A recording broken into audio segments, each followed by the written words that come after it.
조합제 TV 시청자 여러분 안녕하십니까? 7월 28일 오전 11시 18분입니다.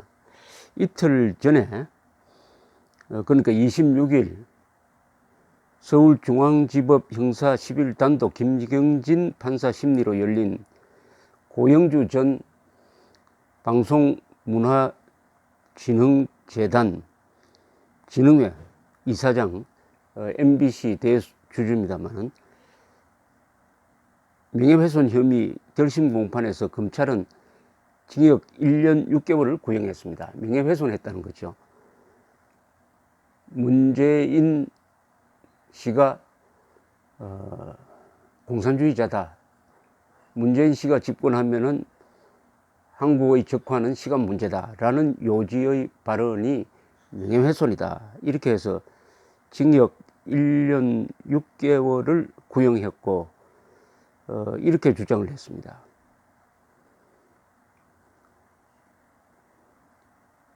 (1982년) 부산지검 공안검사 재직 당시 수사 경험을 바탕으로 문 대통령이 공산주의자이고 대통령 비서실장 당시 자신에게 검사장 승진 불이익을 주었다고 확신하는 취지로 이야기했는데, 이것은 불임 사건은 재심을 통해 무죄가 선고된 사건이며 제대로 확인해 보지 않고 허위 사실을 적시해 명예를 훼손했다. 이렇게 주장을 했습니다. 고 전 이사장은 최후 진술에서도 자신의 견해를 수정하지 않았습니다. 평창 올림픽 사전 리셉션에서 김일성주의자의 신영복 씨를 존경한다 라고 한 것이 공산주의자라는 자백인 셈이다. 현재는 당장 보복이 두려워 공개적으로 발언하지 않고 있지만 문 대통령이 공산주의자라고 생각하는 사람이 점점 많아지고 있다. 대통령 취임 후 주사파 출신 운동권 인사들을 청와대 요직에 임명하고 있다는 등의 취지로 자신의 견해를 유지한다는 의견을 밝혔습니다. 이 사건의 전말은 이렇습니다. 2013년 초였습니다. 2013년 초 1월 4일 애국시민단체 모임에서 당시 고영주 변호사를 불시에 한마디 해달라고 불러냈는데, 이분이 자신의 경험을 이야기를 했습니다. 불임 사건 수사 경험을 이야기하면서 이 사건은 민주화운동이 아니고 공산주의 운동이었다. 노무현 정권 때 청와대 부산 인맥은 불임 사건 관련자였다. 문재인 후보도 공산주의자이고 그가 대통령이 되면 우리나라가 적화되는 건 시간 문제라고 생각하였다. 이렇게 이야기를 했습니다. 그런데 이게 전혀 보도도 되지 않고 문제도 되지 않았는데, 이게 동영상으로 제작이 되어서 올라갔습니다. 유튜브에 올라가니까 언제 문제가 됐느냐 하면은 고영주 변호사가 2015년에 MBC의 대주주인 방송문화진흥회 이사장으로 임명되니까 당시의 야당 문재인 측에서 이걸 문제를 제기를 했습니다. 그러니까 문재인 대통령 측에서 문제를 제기하지 않았으면은 이 발언은 알려지지 않았습니다. 그러니까 이 발언이 알려져서 문재인 대통령에게, 당시는 대통령이 아닙니다만은 문재인 의원에게 명예가 훼손되었다고 한다면은 사실은 그것은 이 고영주 변호사가 원하던 바가 아니었습니다. 그것이 2년 뒤에, 발언 2년 뒤에 문재인 측에 의해서 그러니까 문제가 제기되고 민형사 소송이 제기됨으로써 명예훼손이 일어난 것이죠. 명예훼손이 일어났는지 안 일어났는지는 앞으로 판단해 봐야 되겠지만, 하여튼 명예훼손이 일어났다고 주장하게 된 것입니다. 그러니까 원인 제공이 누구냐 하는 것도 이 앞으로 선고 때 상당히 참고가 되어야 된다고 생각을 합니다. 자, 그런데 이게 본질적인 문제는 이거죠. 대한민국은 지금 어떤 나라냐 하면은 민족 사회 정통과 정치적 이념을 걸고 타협이 불가능한 총체적 권력 투쟁을 하고 있는 나라입니다. 쉽게 말하면 공산주의와 싸워서 이기지 않으면은 우리가 누리는 자유, 민주, 법치, 평화, 복지, 번영을 다 잃게 돼 있습니다. 그러면은 집권 세력이라든지 국회의원이라든지 대통령이라든지 공직을 맡는 사람에 대해서는 철저한 이념적 검증이 있어야 합니다. 철저한 이념적 검증이 있어야 하는데 문제는 한국에서는 공산주의를 불법화했습니다.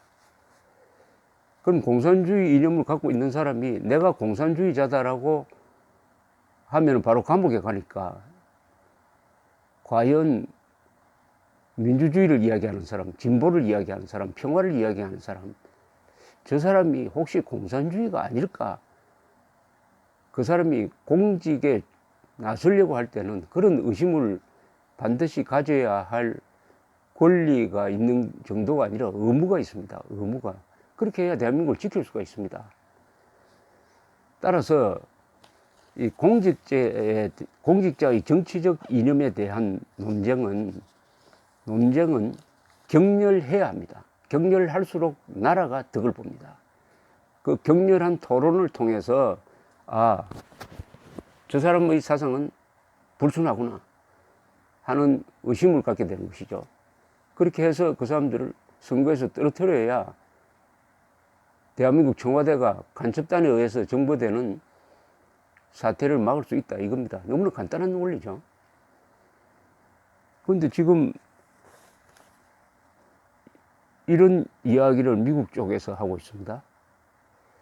타라오라는 이 미국의 CSIS 싱크탱크 개원연구원이 쓴 문재인의 낮은 단계 연방제 정책과 북한 주도 한반도 통일의 위험성, 지난 2월에 발표된 논문입니다만, 여기에서 타라오 씨는 미국 공군 여성 공군 대령 출신입니다. 여성인데 공군 대령 출신인데요. 또 한국에 근무해서 한국에 대해서 잘 아는 분이 현재 위기 상황을 이렇게 요약을 딱 했습니다. 한번 읽어보겠습니다. 이른바 촛불혁명으로 집권한 문재인 정부는 중요한 정부 요직을 1980년대의 주사파 출신들로 채웠는데 이들은 주체 신념으로부터 전향하였다고 공개적으로 주장하거나 과거를 반성하지도 않는다. 그리하여 문 대통령의 낮은 단계 연방제 정책이 가고 있는 방향이 주체혁명이 아닌지 합리적 우려가 있다. 상당히 점잖게 썼네요. 다시 한번 읽어드리겠습니다. 이거 너무 학문적으로 썼으니까 보통 사람들은 잘 이해하기 어려울 것 같아서. 이른바 촛불혁명으로 집권한 문재인 정부는 중요한 정부 요직을 1980년대의 주사파 출신들로 채웠는데 이들은 주체 신념으로부터 전향하였다고 공개적으로 주장하거나 과거를 반성하지도 않는다. 그리하여 대통령의 낮은 단계 연방제 정책이 가고 있는 방향이 주체혁명이 아닌지 합리적 우려가 있다. 이 주체혁명이라는 것은 북한 노동당 정권 교약에 적힌 대로 북한 노동당의 사명은 한반도 전체를 김일성주의 세상으로 만드는 것이다. 그게 주체혁명입니다.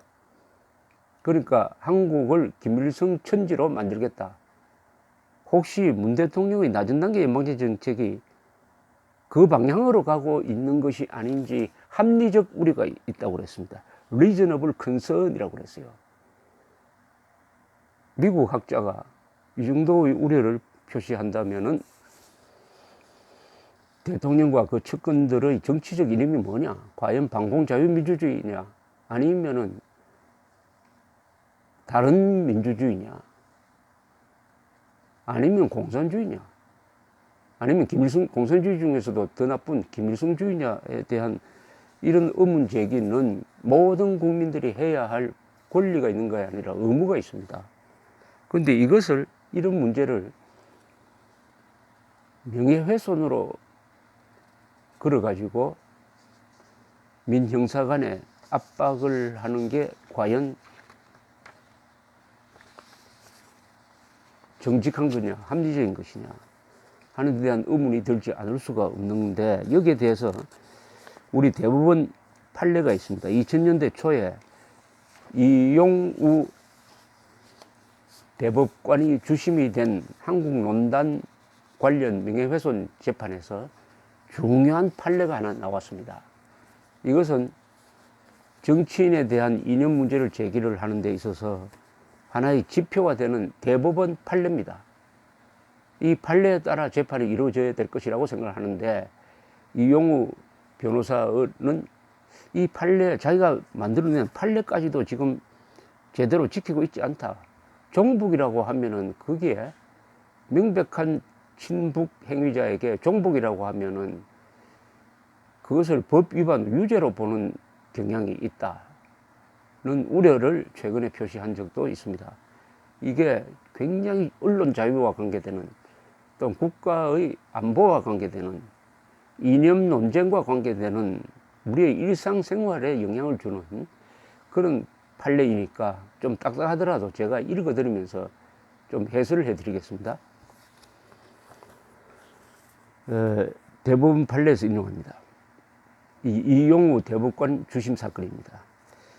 당해 표현이 공적인 존재의 정치적 이념에 관한 것인 경우 그 공적인 존재가 가진 국가 사회적 영향력이 크면 클수록 그 존재가 가진 정치적 이념은 국가의 운명에까지 영향을 미치게 되므로 그 존재가 가진 정치적 이념은 더욱 철저히 공개되고 검증되어야 하며, 이에 대한 의문이나 의혹은 그 개연성이 있는 한 광범위하게 문제 제기가 허용되어야 하고 공개 토론을 받아야 한다.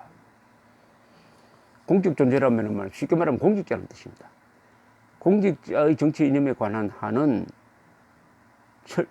그것이 국가의 운명과 관계되기 때문에 철저히 공개되고 검증되어야 하고 또 토론되어야 한다.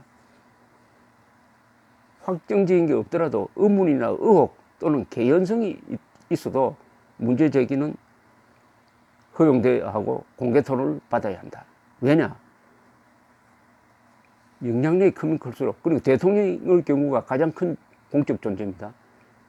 그 사람이 가지고 있는 정치적 이념에 따라서 국가의 운명이 좌우됩니다. 대한민국이 적화될 수도 있고 자유를 지킬 수도 있다 이거죠. 그러니까 이걸 그냥 이번 사건에 전용을 하면 문재인 대통령의 정치적 이념에 관한 한 성역 없이 공개적으로 치열하게 토론되어야 한다. 그런 뜻으로 해석이 됩니다.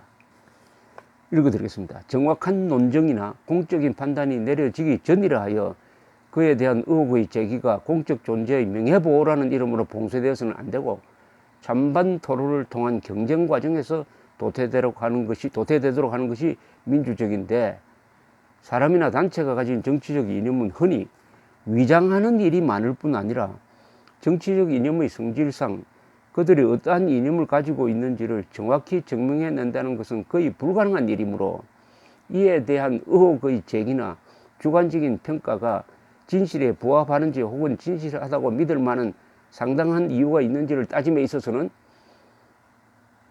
일반의 경우에 있어서와 같이 엄격하게 입증해낼 것을 요구해서는 안 되고, 그러한 의혹의 제기나 주관적인 평가를 내릴 수도 있는 구체적 정황의 제시로 입증의 부담을 완화해 주어야 한다. 그런데 정치적 이념을 한국 같은 특수한 상황에서는 속일 수가 있다는 거예요. 그런데 속일 수가 있으니까 의심을 제기하는 쪽에서는 주관적인 이야기라도 할 수 있어야 하고, 확정적인 것이 아닌 것이라도 의문이나 의혹을 제기할 수 있도록 해주어야 하고, 이것을 명예보호라는 관점에서 봉쇄해서는 안 된다는 거죠. 더구나 대통령이 되는 사람의 이념에 대해서는 치열하게 요만한 의심이 있더라도 공개적으로 토론되어야 한다. 그것을 명예훼손이라고 하면서 소송을 통해서, 고소를 통해서 봉쇄하는 것은 민주적 방식이 아니다. 공개 토론을 통해서, 정직한 공개 토론을 통해서 시비가 가려져야 한다. 이런 이야기입니다. 이 판결은 언론 자유, 민주주의가 뭐냐에 대한 그야말로 아주 철학적인 성찰이 담겨 있는 명판결입니다. 교과서 같습니다. 또 읽어드리겠습니다. 그리고 그러한 구체적 정황을 입증하는 방법으로는 그들이 해나온 정치적 주장과 활동 등을 입증함으로써 그들이 가진 정치적 이념을 미루어 판단하도록 할 수 있고, 그들이 해나온 정치적 주장과 활동을 인정함에 있어서는 공인된 언론의 보도 내용이 중요한 자료가 될 수 있으며, 여기에 공지의 사실이나 법원의 현저한 사실도 활용할 수 있으나, 아무리 공적인 존재의 공적인 관심사에 관한 문제의 제기가 널리 허용되어야 한다고 하더라도 구체적인 정황의 뒷받침도 없이 악의적으로 모함하는 일이 허용되지 않도록 경계해야 함은 물론, 구체적 정황에 근거한 것이라 하더라도 그 표현 방법에 있어서는 상대방의 인격을 존중하는 바탕 위에서 어휘를 선택하여야 하고, 아무리 비판을 받아야 할 사항이 있다고 하더라도 모멸적인 표현으로 모욕을 가하는 일은 허용될 수 없다. 공적인 존재, 대통령의 이념에 대한, 정치적 이념에 대한 비판은 가장 폭넓게 허용되어야 한다. 그러나 모욕적인 발언, 악의적인, 근거도 없이 악의적인 발언을 하는 것은 허용되지 않는다. 그러니까 욕설을 하지 말라는 것이죠. 이런 범위 안에서 문재인 대통령과 그 주변 참모들의 행동, 정책에 대한 비판, 그것을 통해서 정치적 이념이 뭐냐 하는 추궁은 계속되어야 한다.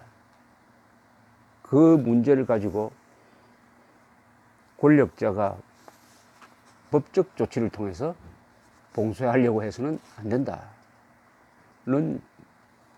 게 대법원 판례입니다.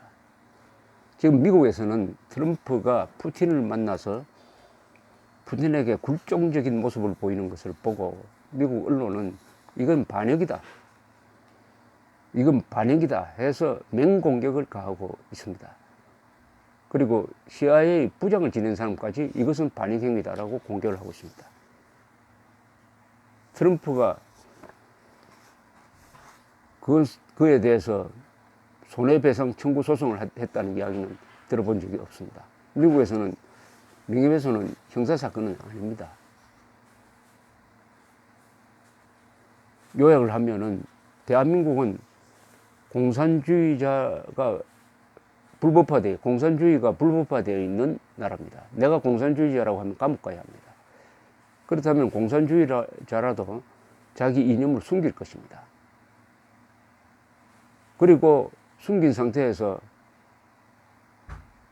국회의원도 되고 그보다 더 높은 자리에 올라갈 수도 있는 위험성이 있으니까 이 대법원 판례는 공직자, 특히 높은 공직자에 대한 이념에 대한 비판, 폭로는 명예훼손과 관계없이 폭넓게 허용되어야 한다. 그렇게 해야 자유민주주의를 지킬 수 있다. 왜냐하면은 국가 지도자의 정치적 이념은 국가의 운명을 좌우한다. 그러니까 알아야 되겠다. 국민들이 알아야 되겠다. 는 국민 주권의 원칙을 확인한 명판결인데, 어쨌든 고영주 변호사 사건에 대한 선고가, 1심 선고가 어떻게 이루어질지 아주 궁금하기도 하고, 또 어떤 면에서는 기대되기도 합니다. 감사합니다.